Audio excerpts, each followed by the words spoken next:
The Genesis multi-purpose oscillating tool arrives in this colorful, reusable cardboard box.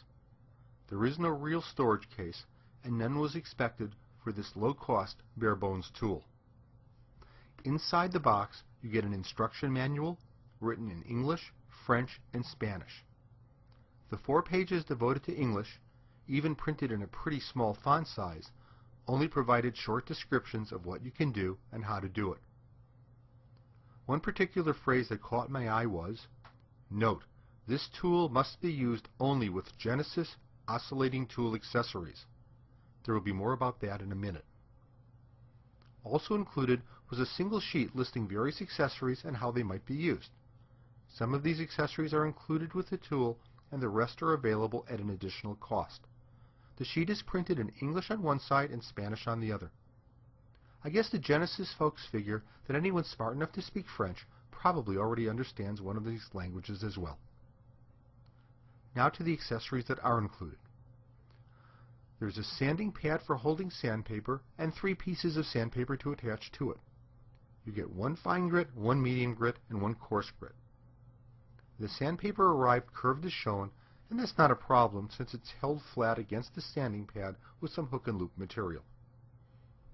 There's also a wooden drywall saw blade, a flush cut saw blade, a rigid scraping blade, and tools to attach the accessories to the saw. One accessory that was not included was a saw blade for cutting metal and other hard materials. There will be more on this in a minute.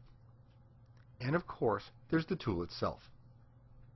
As you can see, either as a result of being shipped sitting loose in the colorful reusable cardboard box, or because appearance is not a priority to the manufacturer, probably both, the tool can arrive looking a bit beat up.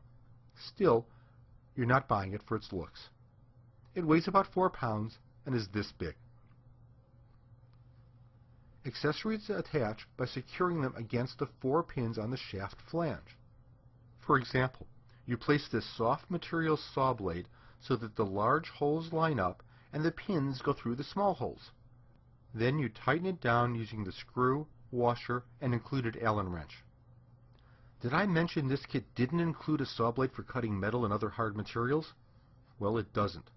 You have to buy that separately, and if the Amazon reviews are to be believed, as they should be, then the Genesis metal saw blades leave a bit to be desired. I was curious if other blades would work. I wasn't so much bothered by the warning from the manual as I was that another brand wouldn't fit. I decided to order some Versatool blades and see. A link to them is provided in the written portion of this review. On close inspection, the Versatool blades have been configured to accept a number of different attachment configurations, and fortunately, they fit the Genesis tool perfectly. One last thing I wanted to describe is how loud this thing is. Heck, I won't describe it, I'll run it for a few seconds, and be back for some concluding remarks afterwards. Well, there you have it. If there are any downsides, is that this tool stresses value over appearance and that it's a bit louder than some of the other brands. However, if you're willing to live with these shortcomings, and without a few of the frills, then you can get the workings of an oscillating tool for a fraction of the cost.